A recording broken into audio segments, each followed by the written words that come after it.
So there's a couple of other things I'd like to show you how to do. So let's just take these numbers. Let's go over to the left.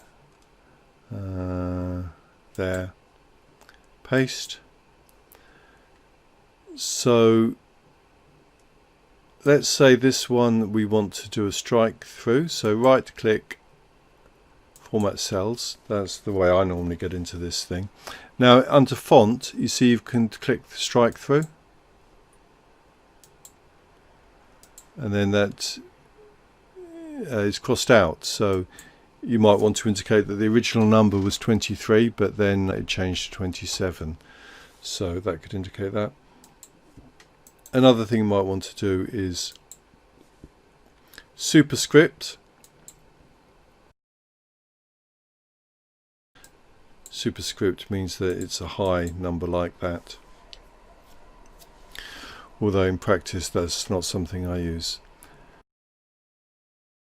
Well, it was a bit of a lightning tour, but I hope that I brought all these things alive. The best way of doing it really is just to sort of play about with it, as most of these things are fairly obvious once you have a go. But as you see from what we've done in this relatively short space of time, there are an incredible amount of things you can do to format your spreadsheet really quickly and bring it alive. So I hope that's been useful.